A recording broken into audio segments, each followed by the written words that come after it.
Job చేస్తున్నాను. Monthly అన్ని చేసి 4.5 వరకు సంపాదిస్తున్నాను. అది పక్కన పెడితే LLB 3rd year స్టూడెంట్ నేను, డాక్టర్ కమ్ లాయర్. చదవాలనిపించింది, చదువుతున్నాను. అవి చేస్తూ నా డ్రీమ్ అది, ఆ డాక్టర్ కావాలన్నది, లాయర్ కావాలన్నది. అవి చేస్తూ మెసేజ్ చేస్తాను. సో చాలామంది ఏమన్నారంటే ఏం చెప్పాలంటే నా లైఫ్ స్టోరీ చెప్పండి, నా టెస్టిమనీ చెప్పండి సార్ అని అన్నారు. దానికంటే ముందు నేను వెస్టీజ్లోకి ఎట్లా వచ్చానో చెప్తాను.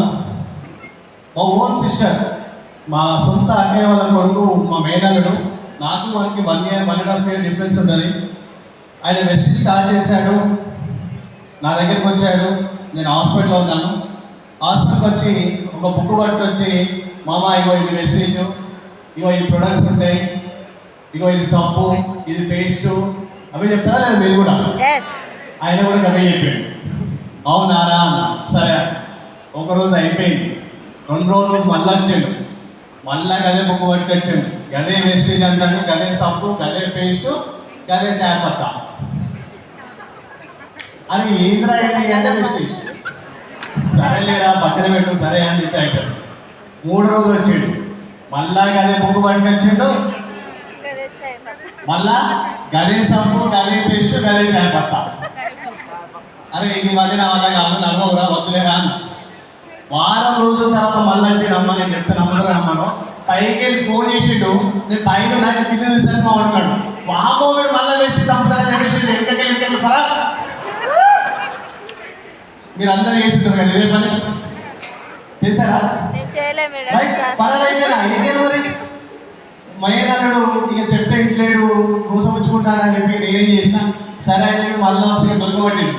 తప్పించుకోకపోతే ఇంటికి రాలా, ఇంటికి వచ్చాడు. మామ బుక్ ఇచ్చి ఆర్డర్ పెట్టాడు.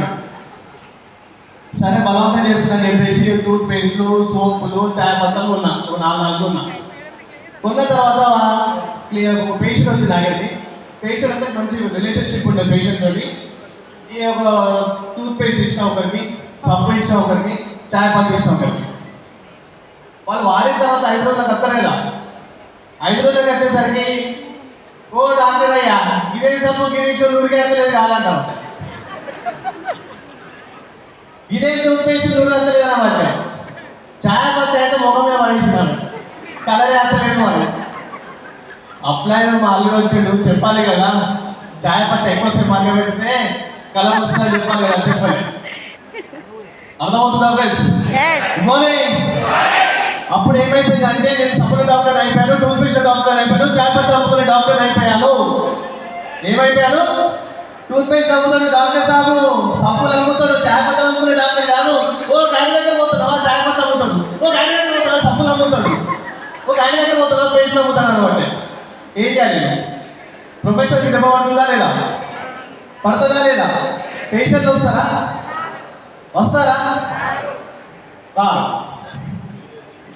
మీకు ఇంకో విషయం చెప్తాను.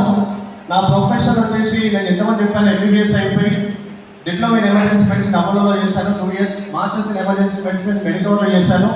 నా వృత్తి ఏంటంటే ఇంట్లో చనిపోయి 20 నిమిషాల్లో హాస్పిటల్కి వస్తే, ఇంట్లో చనిపోయి 20 నిమిషాలు హాస్పిటల్కి వస్తే వాళ్ళని ఇలా CPR వేసి, షాక్లు ఇచ్చి, ట్యూబ్ వేసి, మిషన్ మీద పెట్టి డయాలిసిస్ చేసి వాళ్ళని ఎలాగైనా బయట తీసే ఎక్స్పోర్ట్ని నేను. 1,000 మంది బతికి బయటపడ్డారు. ఆ ఎక్స్పోర్ట్ని నేను ఏమైపోయానండి, డాక్టర్ అయిపోయాను. చేస్తారా బిజినెస్?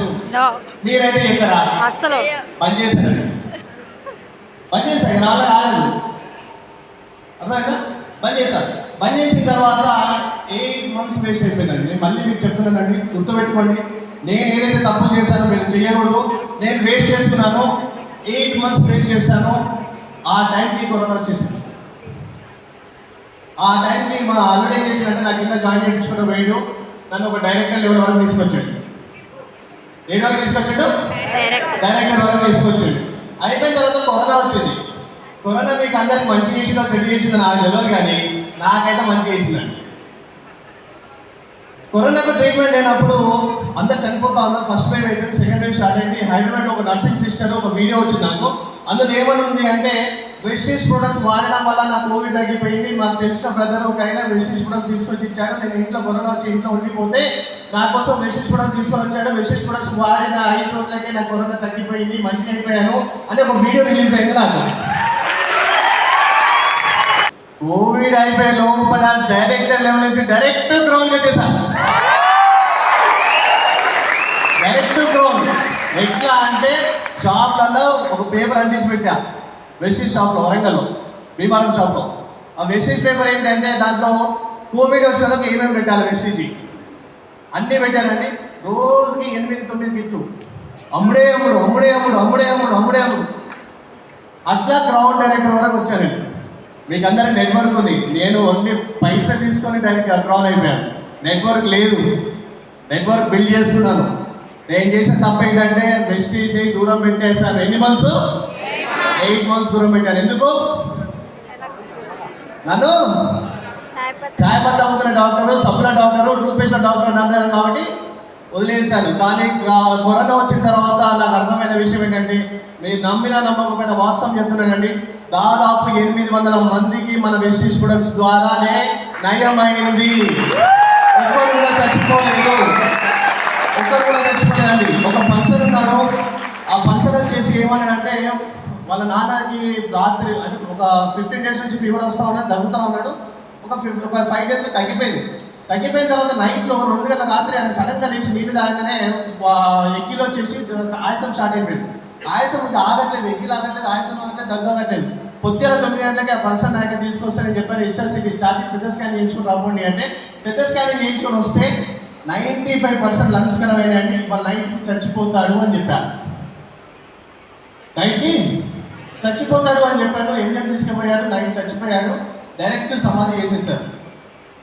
ఆ తర్వాత వాళ్ళ ఇంట్లో ఉన్న ఆ పర్సన్ యొక్క వైఫ్, పిల్లలు, వాళ్ళ అన్న, వాళ్ళ వైఫ్ దాదాపు 6-7 మెంబర్స్ ఉంటారు. వాళ్ళందరికీ నెక్స్ట్ డే చెక్ చేస్తే అందరికీ పాజిటివ్. నాకు తెలిసి 5 కిట్లు పట్టుకుపోయారండి వెస్టీజ్. 5 కిట్లు పట్టుకుపోయిన తర్వాత వాడిన తర్వాత ఒక 5 డేస్ తర్వాత మళ్ళీ పోయి టెస్ట్ చేయించుకుంటే వెస్టీజ్ ప్రొడక్ట్స్ వాడి 5 రోజులు వాడి తర్వాత పోయి టెస్ట్ చేయించుకుంటే అందరికీ నెగటివ్. ప్రతి ఒక్కరికి నెగటివ్. ఆ పర్సన్ నాకు కాల్ చేసి, అన్న మీరు ఎక్కడున్నారు అంటే భీమవరం వెస్టీజ్ ఆఫీస్ ఉన్నారా అన్న అక్కడే ఉండు, నీ కాళ్ళు కడిగి నెత్తి మీద నీళ్ళు పోసుకుంటా అన్నాడు. బికాస్ ఆఫ్ వెస్టీజ్లో దమ్ముందా? పైసలు ఉన్నాయా? సాధించచ్చా? సక్సెస్ అవ్వచ్చా? మీరు వాడుతున్నారా? వాళ్ళని బతికించచ్చా? బిజినెస్ చేయొచ్చా? పైసలు సంపాదించుకోవచ్చా? మీ దగ్గర పుష్కలంలో పైసలు ఉన్నాయా? రైట్, అది నా స్టోరీ. అలా వచ్చాను మెల్లగా. బాగుందా నా story? Super. Doctor Mahender. Right, ఇప్పుడు మీకు స్టోరీ చెప్తా. చెప్పనా? పూరి గుడిసె చిన్నగా ఉంటుంది, ఇంత ఉంటుంది. గుడిసె ఎట్లా ఉంటుందంటే మట్టి గోడ కడతాము. మట్టి గోడ మీద మనం చెరువులలో తుంగ దొరుకుతుంది, తెలుసా? ఐడియా ఉందా? తుంగ తీసుకొచ్చి దాన్ని కట్ చేసుకొని వచ్చి ఇల్లు మీద కప్పేవాడు. మా నాన్న ఆ తుంగ పోయడానికి చెరువులో దిగితే జనిగలు కాళ్ళు పట్టేసేయండి. కాళ్ళు పట్టేసి రక్తాన్ని పీకుతుంటే అవి ఇలా పీకుతుంటే రాకపోయేది. నొప్పి విపరీతంగా ఉండేది, పీకుతుంటే రాకపోయేది. అలా అంత కష్టపడి కూడా మా నాన్న చెరువులో దిగి ఆ తుంగను తీసుకొచ్చి గుడిసె కప్పేవాడు. వాయిస్ వస్తుందా? మా గుడిసె ఒక కార్నర్కి 2 నాగంపములు పడుకునేటి. వర్షం పడితే గాలి వస్తే నా గుడిసె ఎగిరిపోతూ ఉండేది. చిన్న పిల్లలు ఇంతే ఉన్నాము. నేను చూడని ఈగలంటూ లేవు, నేను చూడని చీమలంటూ లేవు. ఎర్ర చీమ, నల్ల చీమ, దొడ్డు చీమ, దండు చీమ, రెప్పల చీమ, పొట్టి చీమ అన్నీ చూశాను. మా ఇంట్లో దోమలు ఎక్కువ అవుతున్నాయని చెప్పేసి మా అమ్మ ఏం చేసిందంటే వైలాగ్ తీసుకొచ్చి ఇంట్లో పొగ పెట్టేది. ఇంట్లో పొగ పెడితే ఆ పొగ అంతా మొత్తం నిండిపోయి నాకు అస్తమా అటాక్ అయిపోయింది. చాలా సివియర్గా అయిపోతే మా నాన్న నన్ను హాస్పిటల్ తీసుకెళ్ళి ట్రీట్మెంట్ చేయించుకొని వచ్చేవాడు. ఇంతకు మా నాన్న గురించి చెప్పలే కదా మీకు. మా నాన్న ఏం పని చేస్తాడో తెలుసా మీకు? మా నాన్న తొక్కే రిక్షా ఉంటుంది కదా, తొక్కే రిక్షా తొక్కుతాడండి మా నాన్న. తొక్కే రిక్షా తొక్కుతూ ఎంత సంపాదించినా కూడా మా నాన్న ఎంత సంపాదిస్తే అంత తాగేవాడు. తాగి ఎక్కడో పడిపోయేవాడు, ఇంటికి రాకపోయేది. 1 నెల రాత్రి 2 నెలల రాత్రి ఇంటికి వచ్చేవాడు ఫుల్గా తాగేసి. మేము పడుకుంటే ఇంట్లో దోమలు ఉన్నాయని చెప్పి, ఉడకపోస్తుందని చెప్పేసి బయట ఆకిట్లో పడుకునే వాళ్ళము. ఆకిట్లో ఫస్ట్ మా అమ్మ పడుకునేది, తర్వాత ఇంకో అక్కయ్య పడుకునేది, తర్వాత చెల్లె పడుకునేది, తర్వాత నేను పడుకునేవాడిని, తర్వాత ఇంకో అక్కయ్య పడుకునేది. చుట్టూ అన్ని ముళ్ళ కంపులే ఉంటాయి, ఇల్లు లేదు, కరెంటు లేదు. దీపం మీద చదువుకున్నాను నేను. దీపం గాలి ఎడిపోతే షాడో ఆడిపోతూ ఉంటుంది. ఆ దీపంకి ఎన్ని పురుగులు వచ్చాయో కూడా మాకు గుర్తుందండి. మా నాన్న ఫుల్గా తాగేసి వస్తే ఇంట్లో వాకిట్లో పడుకున్నాం మేము. మా నాన్న ఇక్కడ మా ఇల్లు కొంచెం స్లోప్ ఉంటుంది. మా నాన్న రిక్షా తాగి ఏర్పడక ఫుల్గా స్పీడ్ తీసుకొస్తే అప్పుడప్పుడు బ్రేకులు పడక మా అమ్మ మీదకి ఎక్కేసేది రిక్షా. మా అమ్మ మీదకి ఎక్కి ఆ రిక్షా వస్తుందంటే సౌండ్ వస్తే చాలండి మా అమ్మ దన్ను వాళ్ళు లేచి మమ్మల్ని లేపేది. రిక్షాతో నాన్న తల్లి నల్లి అంత రాత్రి 12 రాత్రి 1 నెల రాత్రి 2 నెలల రాత్రి మా నాన్న ఫుల్ తాగేసి వచ్చి ఎక్కడో పడిపోయి ఆ టైంకి లేచి వచ్చి అప్పుడు కూరగాయలు తీసుకొస్తే మా అమ్మ వంట చేసి మాకు ఉగ్గబెట్టేది. మా అమ్మ రాత్రి 2 గంటలకు వంట చేసి మమ్మల్ని లేపితే, చిన్నపిల్లలం కదా, లేచి కూర్చొని ఇలా తోలుతూ ఉండేవాళ్ళం అట్లా. అప్పుడు మా అమ్మ నన్ను ఇట్లా అన్నం ముద్ద తీసుకొని ఇలా చేయికి ఇలా పెదవుని కట్ చేయగానే అనేవాళ్ళము. అప్పుడు మా అమ్మ అన్నం పెట్టేది. అప్పుడు అన్నం పెడితే మా అమ్మ బొట్టని వేలు ఏదైతే ఉంటుందో నా పెదవు తగలంగానే మేము అనేది అప్పుడు అన్నం పెట్టేది. నమ్మలేకపోయేదండి మేము. 100కి 100% మా అమ్మ కళ్ళకు వస్తుంది. ఆ వేలు ఏదైతే ఉందో అది నా పెదవుకు తగులుతుంది. నేను నిద్రలో ఉంటాను డీప్ స్లీప్లో, ఇలా పెదవుకు తగులుతుంది, నాకు ఆకలి అవుతుంది. అందుకే అమ్మ నాకు అన్నం పెట్టాలనుకున్నది కావచ్చు అని లేచి నీళ్లు తాగడమో ఏమైనా తినడమో చేస్తాను. ఎందుకంటే చిన్నప్పుడు మా అమ్మ వేలు కొడుతుంది నాకు పెదవుకి. ఇలా టచ్ చేసినప్పుడు అనేవాళ్ళు మా అమ్మ అన్నం పెట్టేది. పోలియో అంటాం దాన్ని. పడిపోయి ఫిట్స్ వచ్చి స్టార్ట్ అయింది. నాకంటే పెద్దది. మా నాన్న ఎప్పుడు తాగేసి వచ్చినా ఆ అక్క పోయి ఎప్పుడు తాగేసి వచ్చినా మా పక్కన వచ్చి పడుకొని కక్కేవాడండి. కక్కితే ఆ ఉల్లిపాయల వాసన మందు. అలాంటి సిచ్యువేషన్లో మా నాన్న ఎక్కడ వామిటింగ్ చేసుకుంటున్నాం అని చెప్పి మా సోదరికి ఏం చేసినట్టే ఇలా ఉంది, ఇలా వామిటింగ్నే పట్టేది. చెల్లెది చదువు అవుతుంది, వీళ్ళను ఖచ్చితంగా చదివియాలి నాన్న, వీళ్ళను పైకి తేవాలి, వీళ్ళను మంచిగా చదివించి మంచి పొజిషన్ ఉంచాలి అని చెప్పి ఆ అక్క ఎప్పుడు చెప్తా ఉండేది. సుమతి అక్క ఎప్పుడు చెప్తా ఉండేది. ఒకరోజు మా నాన్న ఫుల్ తాగేసి వచ్చిండు, మా అమ్మ మీదకి రిక్షా ఎక్కించేసిండు. రిక్షా బోల్తా పడ్డది. రిక్షా బోల్తా పడ్డ తర్వాత మన రిక్షా అట్నే వదిలిపెట్టి మా నాన్న వచ్చి పక్కన పడుకుంటే వాళ్ళ పైసలు ఎట్లా, వాళ్ళ చదువు ఎట్లా అని చెప్పేది మా అక్క. ఇలా రోజు జరుగుతుందండి. మా గుడిసె ఒకరోజు ఫుల్ వర్షం వచ్చేసి గుడిసె మొత్తం కొట్టుకుపోయిందండి. ఆదుకునే వాళ్ళు ఎవరు లేరు. మా దగ్గరకు వచ్చి ఎలా ఉన్నామని అడిగే వాళ్ళు కూడా లేరండి. అంత బీదత్వంలో ఉండిపోయాం. పూరి గుడిసెలో పుట్టాం, పూరి గుడిసెలో పెరిగాం. ఏదో గవర్నమెంట్ స్కూళ్ళల్లో చేశారు నన్ను.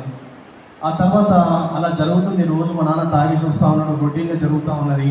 ఒకరోజు ఏదైతే పెద్దది చనిపోయింది, ఆమె కంటే పెద్దదాన్ని ఏఎస్ఐ చేశాడు.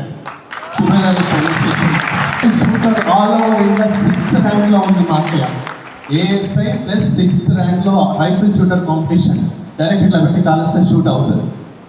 అది పక్కన పెడితే నన్ను డాక్టర్ కమ్ లాయర్, మా చెల్లె లాయర్. ఎలా చదివించారంటే ఒక్కొక్క పైసా కూడబెట్టి మమ్మల్ని ఇంత పెద్ద స్థాయిలో ఉంచేసి నాకు ఇచ్చిన ప్రాపర్టీ చెప్తున్నానండి, నిజం చెప్తున్నాను.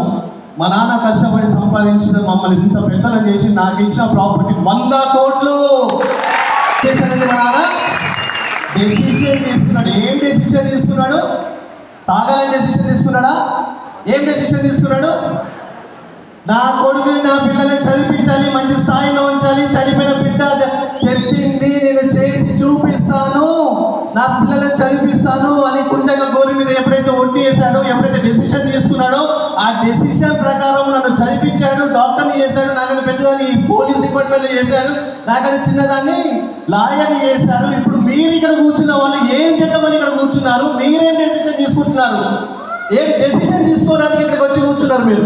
మీకు కష్టాలు ఉన్నాయి, మీకు దుఃఖం ఉంది, మీకు వేదన ఉంది, మీ దగ్గర మనీ లేవు, అప్పుల పాలవుతున్నాం, పిల్లలకు స్టూడెంట్స్కి చదువు చెప్పలేకపోతున్నాం, ఫీజులు కట్టలేకపోతున్నాం, సూసైడ్లు చేసుకుంటున్నారు, చచ్చిపోతున్నారు, ఏడుస్తున్నారు, రాత్రి కూడా నిద్ర పట్టట్లేదు.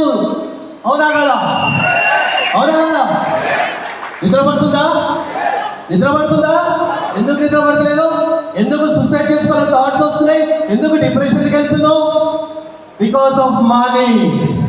Money matter everything. Money has a power. మా నాన్న డెసిషన్ తీసుకున్నాడండి, చదివించాలి చదివించాలి చదివించాలని. నేను చెప్తున్నానండి, ఇప్పుడు మీరు ఇక్కడ కూర్చున్న వాళ్ళు, మీకు కూడా నాలాంటి పరిస్థితి ఉంటుంది, మా నాన్న లాంటి పరిస్థితి ఉంటుంది. బీదత్వంలో ఉంటాము, పైసలు లేకుండా ఉంటాము. మా అక్క చనిపోవడానికి కారణం పైసలు. అవునా కాదా? నాలెడ్జ్ తెలియదండి, చచ్చిపోతుందని తెలియదు. చచ్చిపోతుందని తెలిస్తే ఏదో ఒకటి ఎవరినొక కాళ్ళు పట్టుకుని ఏదో ఒకటి చేసి బ్రతికించుకునే వాళ్ళం అండి. ఇక్కడ మీరు ఇక్కడ కూర్చున్న వాళ్ళు కూడా నేను చెప్తున్నానండి, డిప్రెషన్లో ఉన్నారు, మీరు ఏడుస్తున్నారు, పైసలు లేక దుఃఖంలో ఉన్నారు. మీరు ఇక్కడ కూర్చోడానికి కారణం ఏంటంటే పైసలు సంపాదించుకోవాలి. నేను చెప్తున్నానండి, మా నాన్న ఏదైతే డెసిషన్ తీసుకొని మమ్మల్ని పైకి తీసుకొచ్చారో, మీరు ఇక్కడ కూర్చున్న వాళ్ళు డెసిషన్ స్ట్రాంగ్గా తీసుకోవాలి. వెస్టీజ్ పైసలు ఉంటాయి, వెస్టీజ్ బిజినెస్ సంపాదించి ఆధారము, వెస్టీజ్ బంగారం వస్తుంది, వెస్టీజ్ ద్వారా పిల్లలు చదువుకుంటారు, వెస్టీజ్ ద్వారా నీకు ఇల్లు వస్తుంది, వెస్టీజ్ ద్వారా నీకు కార్ వస్తుంది, వెస్టీజ్ ద్వారా ఫ్లైట్లో పోతావు, వెస్టీజ్ ద్వారా ఇల్లు కట్టుకుంటావు, వెస్టీజ్ ద్వారా నీకు పీస్ఫుల్ మైండ్ వస్తుంది, వెస్టీజ్ ద్వారా నీకు రాత్రి పూట నిద్ర కూడా పడుతుందండి. నాగమైతే అనాథలు అయిపోతారు, చచ్చిపోలేకపోయాడు, కానీ వెస్టీజ్ కాపాడింది. లక్షలు సంపాదించుకుంటున్నాను, కారు కొనుక్కున్నాను, ఫ్లైట్కి ఫారెన్ ట్రిప్స్ పోయాను, ఇల్లు కట్టుకున్నాను. ఇవన్నిటికీ కారణం వెస్టీజ్ సార్. నేను ఎప్పుడో చచ్చిపోయి 20 సంవత్సరాలు అయ్యేవాడిని, కానీ నా కంపెనీ ఇప్పుడు వెస్టీజ్ అని బ్రతికిస్తుంది, నా పిల్లల హయ్యర్ ఎడ్యుకేషన్ ఇస్తుంది, నాకు కార్ ఇచ్చింది, నాకు బిల్డింగ్ ఇచ్చింది, ఫారెన్ ట్రిప్స్ పోవడానికి టైం ఇచ్చింది. అది కూడా పక్కన పెడితే రేపు నేను చచ్చిపోతే 300 సంవత్సరాలు పైసలు ఇస్తుంది నా కంపెనీ. అదే జనరేషన్.